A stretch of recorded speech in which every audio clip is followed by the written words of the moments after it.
انہیں اگر ہستی نانی یا ہستی نینی کہا گیا تو کچھ ایسا غلط بھی نہیں تھا۔ چلبلی دکھائی دینے والی نینی ہر وقت ہنستی مسکراتی رہتی، لیکن اس ہنسی کے پیچھے ڈھائی دہائیوں پر محیط موت کا ایک طویل سلسلہ تھا۔ یہ کہانی ہے ایک امریکی خاتون سیریل کلر نینی ڈوس کی، جنہوں نے 1920 اور 1954 کے درمیان تقریباً 12 افراد کو موت کے گھاٹ اتارا تھا۔ ان کے والدین نے ان کا نام تو نینس بیزل رکھا تھا اور وہ 1905 میں امریکی ریاست الاباما میں ایک کسان گھرانے میں پیدا ہوئی تھی، لیکن کرائم لائبریری پروفائل کے مطابق وہ 5 سال کی عمر سے ہی نینی کہلانے لگی۔ جیمز اور لوئزا ہیزل کے ان سمیت 5 بچے زیادہ تر گھر ہی پر کام کاج اور کھیتی باڑی کرتے رہتے۔ یوں وہ اور ان کے چھوٹے بہن بھائی کم ہی تعلیم حاصل کر سکے، کیونکہ جیمز اکثر انہیں کھیتوں میں کام کرنے بھیج دیتے تھے۔ الاباما میں جرائم کا مطالعہ کرنے والے پام جونز کی تحقیق ہے کہ جیمز ہیزل بد مزاج اور بد سلوک تھے اور غالباً وہ نینسی کے حیاتیاتی باپ نہیں تھے۔ جونز لکھتے ہیں کہ نوعمری میں جیمز نینی کے دوسرے نوجوانوں کے ساتھ رابطوں کے خلاف تھے، نہ میک اپ کرنے دیتے، نہ اچھے کپڑے پہننے دیتے اور نہ کسی سماجی تقریب میں جانے دیتے، یہاں تک کہ چرچ کی سرگرمیوں میں شرکت سے بھی منع کرتے۔ لیکن نینی کی خاندانی کہانیوں کے مطابق وہ رات کو چھپ چھپ کر نوجوانوں سے ملنے نکل جاتی۔ صحافی ولیم ڈے لانگ کے مطابق نوعمری میں نینی اپنے ہونے والے شوہر کے ساتھ ایک خوبصورت زندگی کا خواب دیکھتی۔ ان کا فارغ وقت رومانوی رسالے، خاص طور پر تنہا دل قسم کے کالم پڑھتے گزرتا۔ شاید وہ والد کی بد سلوکی کے تناظر میں رومانوی رسالوں میں پناہ حاصل کرتی۔ جونز نے لکھا ہے کہ ایک مقامی ٹیکسٹائل کمپنی میں کام کرتے ہوئے 16 سالہ نینی اور ساتھی کارکن چارلس بریگز کو ایک دوسرے سے محبت ہو گئی۔ ملاقات کے چند ماہ بعد انہوں نے شادی کر لی اور 1927 تک ان کے ہاں 4 بیٹیاں پیدا ہوئی۔ جونز نے چارلس کے حوالے سے لکھا ہے کہ نینی خوبصورت تھی اور اس کے ساتھ بڑا خوشگوار وقت گزر رہا تھا۔ ہماری شادی کا آغاز بہت اچھا ہوا، لیکن چند سال بعد نینی مجھ سے دور ہونے لگی۔ ڈے لانگ کا کہنا ہے کہ یہ خوش و خرم جوڑا چارلس کی والدہ کے ساتھ رہتا تھا، جن کا نینی کے ساتھ سلوک بھی نینی کے باپ جیسا ہی ناروا تھا۔ شاید یہی ان کے تعلقات میں تلخی کا باعث بنا اور پہلے قتل کا بھی۔ خواتین قاتلوں پر اپنی کتاب مرد سے زیادہ مہلک میں ٹیری مینرز لکھتی ہیں کہ شادی کے ابتدائی برسوں میں کسی وقت دونوں فریق شراب اور غیر ازدواجی تعلقات میں پناہ ڈھونڈنے لگے۔ جس سال ان کی سب سے چھوٹی بیٹی فلورینس یا فلورائن پیدا ہوئی، ان کی 2 درمیانی بیٹیاں غیر متوقع طور پر مشتبہ فوڈ پوائزننگ سے فوت ہو گئی۔ اس وقت دونوں اموات کو حادثاتی قرار دیا گیا تھا، لیکن خاندان کے افراد اور پولیس کا خیال ہے کہ یہ ہلاکتیں نینی کے بعد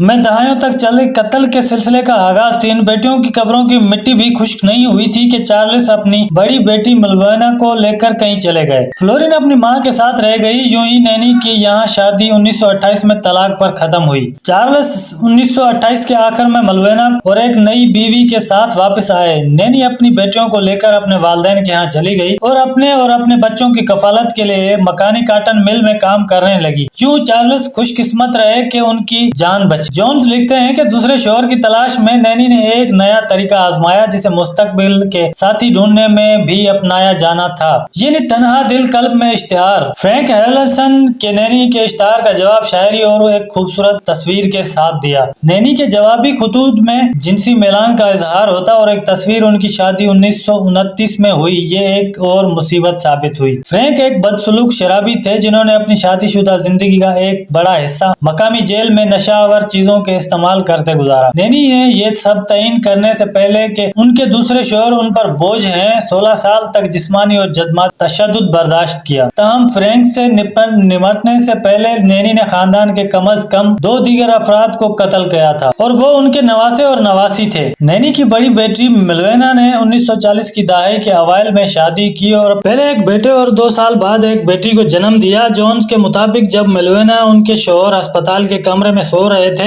تو نینی اپنی نواسی کو جھولے دینے لگی۔ 1 گھنٹے کے اندر نوزائیدہ کی موت ہو گئی۔ زچگی کے دوا کے زیر اثر ملوینا کو لگا کہ انہوں نے اپنی ماں کو اسٹک پین سے بچی پر وار کرتے دیکھا ہے۔ انہوں نے گھر والوں کو بتایا، لیکن کسی اور کو نینی پر شک نہیں گزرا۔ کچھ 6 ماہ بعد ملوینا نے اپنے ننھے بچے رابرٹ کو اپنی ماں کے پاس چھوڑا، مگر وہ بھی پراسرار طور پر دم گھٹنے سے مر گیا۔ جونز لکھتے ہیں کہ بچے کی نانی نے اس کا بیمہ کروا رکھا تھا، سو موت پر $500 سمیٹے، مگر یہ آخری बार नहीं था कि नैनी को कत्ल करने से माली फायदा हुआ। एक के बाद एक कत्ल। अब शोहर फ्रैंक की बारी थी। गॉर्डन हार्वे के मुताबिक एक रात वो दूसरी आलमी जंग से लौटने वाले अपने दोस्त के साथ जश्न मनाकर घर आए। नैनी के अदालत में दिए बयान के मुताबिक फ्रैंक ने जबरदस्ती उनसे मुबाशरत की और अगले रोज उन्होंने अपने शोहर की शराब में चूहे मारने का जहर मिला दिया। वो एक हफ्ते के अंदर 15 सितंबर 1945 को वफात पा गए। डेलांग लिखते हैं कि लोगों ने समझा कि उनकी मौत फूड पॉइजनिंग से हुई। इसी दौरान में नैनी ने फ्रैंक की मौत पर बीमे की काफी रकम ले ली ताकि जमीन का एक टुकड़ा और एक मकान खरीद सके। उसके बाद नैनी शुमालिया कैरोलिना में नुमादार हुई, जहां वो एक बार फिर तन्हा दिल के इश्तिहार में मोहब्बत और साथ की पेशकश कर रही थी।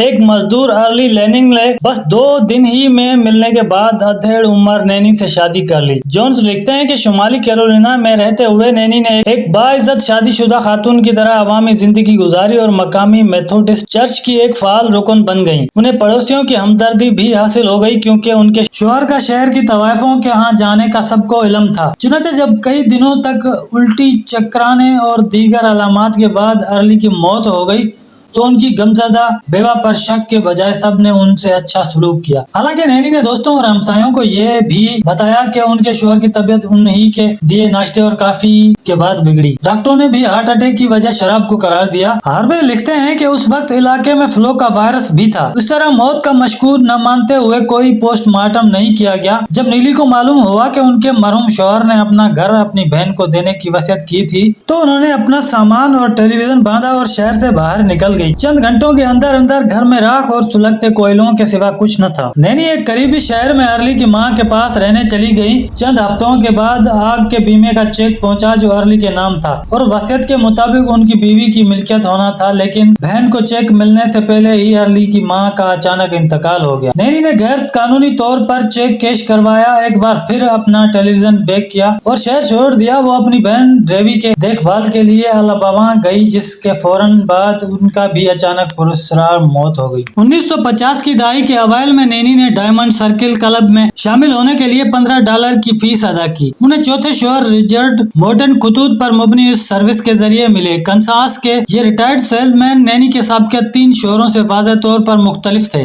वो खुश मिजाज और वजीहा थे और अपनी बीवी के साथ अच्छा सलूक करते थे। लेकिन डेलांग ने लिखा है कि रिचर्ड मोर्टन नैनी से शादी के दौरान में भी दूसरी औरतों के साथ काफी दिन गुजारते, जो उनके मुताबिक यूं शादी के 2 माह के ही अंदर नैनी अखबार के इश्तिहारात में अपना अगला शोहर तलाश कर रही है। लेकिन गड़बड़ ये हुई कि अपने शोहर की वफात के बाद नैनी की मां अलाबामा से नोब्याहता जोड़े के यहाँ मुंतकिल हो गई। उनकी आमद के चंद ही दिनों के अंदर लो बेजल को हाथों में शदीद दर्द होना शुरू हो गया और फिर उनकी मौत वाक़ई हो गई। डेलांग ने लिखा है कि जो ही मां का किस्सा तमाम हुआ, नैनी ने अपनी पूरी तवज्जो अपने धोखेबाज शोहर की तरफ मोड़ दी। जोन्स का कहना है कि रिचर्ड की मौत जहर मिली काफी पीने से हुई। हार्वे ने लिखा है कि जहर आलूद काफी का पूरा थर्मास था जो रिचर्ड ने पिया। यूं उनकी बदकिस्मत जानशीन ओक्लाहोमा का सेमोटल डोस के लिए जगह खाली हो गई। डोस एक साफ को और इंतहाई कदामत पसंद आदमी थे जिन्हें वक्त और पैसे का ज़िया नापसंद था। डेलांग के मुताबिक सिमोल न तो शराबी थे और न ही बदसलूक। उन्होंने महज अपनी बीवी को यह कहने की गलती की कि वो सिर्फ उसे मैगजीन ही पढ़ सकती है या ऐसे टेलीविजन शोज ही देख सकती है जिनसे कुछ समझ बूझ हासिल हो और जो तालीमी मकासद के लिए हों। जोन्स लिखते हैं कि उन पाबंदियों के बाद शोहर को छोड़कर नैनी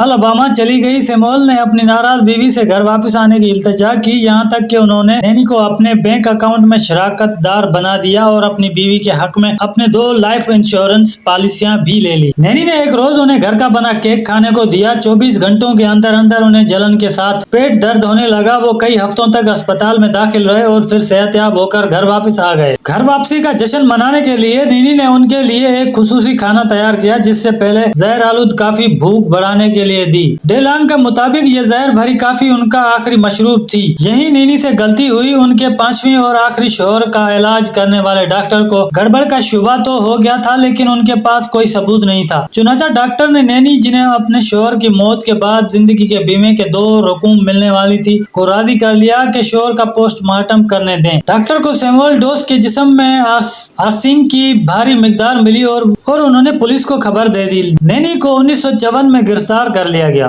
तफ्तीशकारों को नैनी से एतराफ़ जुर्म करवाने में दुश्वारी का सामना करना पड़ा। जॉन लिखते हैं कि वो एक मैगजीन रोमांटिक बेट्स में खोई रहती। जब बिलाखिर पुलिस ने मैगजीन लेकर नैनी की तवज्जो हासिल की तो वो हंसी और एक नौजवान लड़की की तरह उनके साथ छेड़छाड़ की। आखिरकार तफ्तीश कैमरे में की गई। घंटों बाद नैनी ने अपने आखिरी शौहर को जहर देने का एतराफ कर लिया। पुलिस ने उनसे पूछा कि उन्होंने ऐसा क्यों किया। नैनी ने उसका सादा सा जवाब दिया, वो मुझे गर्मियों की गर्म रातों में अपना पसंदीदा टेलीविजन शो देखने या पंखा ऑन करने नहीं देते थे। फिर नैनी ने पुलिस से कहा कि वो अपने दूसरे शोहरों के बारे में तब बात करेंगी जब वो उन्हें उनका रिसाला वापस करेंगे। रिसाला वापस मिला तो उन्होंने उन तीनों को भी कत्ल करने का एतराफ कर लिया। नैनी से अपने शोहरों के कत्ल के एतराफ से मुल्क भर में सनसनी फैल गई। ताहम वो हमेशा हंसती और कहकहे लगाती दिखाई देती, इसलिए कुछ सहाफियों ने उन्हें हंसती नानी पुकारा और कुछ ने खिलखिलाती बेवा। एक अखबार ने लिखा, सेल्फ मेड विडो यानी अपनी मर्जी से बेवा होने वाली। नैनी ने अपने 5 साबिका शोहरों में से 4 की कत्ल का एतराफ किया, लेकिन अपने खानदान के अफराद को मारने की जिम्मेदारी कबूल नहीं की।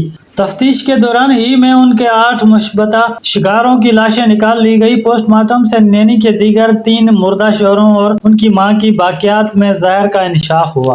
बाकी अफराद में दम घुटने के आसार मिले। मजमूई तौर पर हुकाम को शुबा था कि उन्होंने 12 के करीब अफराद को कत्ल किया, जिनमें से ज्यादातर उनके खूनी रिश्तेदार थे। मजमूई तौर पर बात यह सामने आई कि उन्होंने 4 शोहरों, 2 बच्चों, 2 बहनों, 2 पोतों और 1 सास को कत्ल किया है। नैनी ने बचपन में लगी अपनी दिमागी चोट को इसका जिम्मेदार करार दिया, जिसके बायस उनका दावा था कि सारी जिंदगी उनके सर में दर्द रहा। जब भी वो ये बताती कि उन्होंने अपने शोहरों को कैसे मारा, वो हंस पड़ती। नैनी का कहना था कि वो ये कत्ल इंश्योरेंस की रकम के लिए नहीं करती थी, उनके अपने अल्फाज में रोमानवी रिसालों ने उनकी नफ्सियात पर गहरा असर डाला था। मैं एक कामिल साथी की तलाश में थी, जिंदगी में हकीकी रोमांस की तलाश। जब एक शौहर हथे से उखड़ जाता तो नैनी उसे मार डालती और अगली मोहब्बत या शिकार की जानिब चल पड़ती। हार्वे की तहकीक है कि रियासत ओक्लाहोमा ने नैनी को कत्ल का मुजरिम पाया। शुमाली कैरोलिना, कंसास और अलाबामा के रियासती इंसाफ के महकमों ने भी उन पर कत्ल का इल्जाम लगाया, लेकिन ओक्लाहोमा से बाहर उन पर कभी मुकदमा नहीं चला। 48 साल की उम्र में नैनी को सजाए मौत के लिए इलेक्ट्रिक चेयर का सामना था और शायद ओक्लाहोमा तारीख में ये सजा पाने वाली वो पहली खातून होती। मगर 2 साल बाद एक जज ने उन्हें पागल करार दे दिया। इस तरह वो उस सजा से बच गई। जज ने बाद में वजाहत की कि वो किसी औरत और खास तौर पर ज़हनी मजबूर औरत को फांसी देकर खराब मिसाल कायम नहीं करना चाहते थे। नैनी की मौत के 2 जून 1965 को ल्यूकेमिया या खून के सरतान से हुई, मगर 1955 में उम्र कैद मिलने के 2 साल बाद उनकी ख्वाहिश थी कि उन्हें मौत के घाट उतार दिया जाए। ताहम उन्होंने अपनी खुश मिजाजी को बरकरार रखा। जेल में अपनी जिंदगी के बारे में एक बार इंटरव्यू देते हुए नैनी ने शिकायत की कि उन्हें वहाँ सिर्फ लाइब्रेरी में काम करने की इजाजत थी और बावर्ची खाने में काम करने की उनकी पेशकश को शाइस्तगी से मुस्तरद कर दिया जाता। शायद खाने में जहर देने का माजी जेल में भी उनके साथ ही चलता रहा। अगर आपको ये वीडियो पसंद आई हो तो कमेंट बॉक्स में अपनी राय का इजहार जरूर कीजिएगा और मजीद ऐसी मालूमाती वीडियोस देखने के लिए हमारे चैनल को सब्सक्राइब कर लीजिए और साथ में बेल आइकन को भी प्रेस कर लीजिए ताकि आने वाली हर वीडियो का नोटिफिकेशन बआसानी आप तक पहुंचे।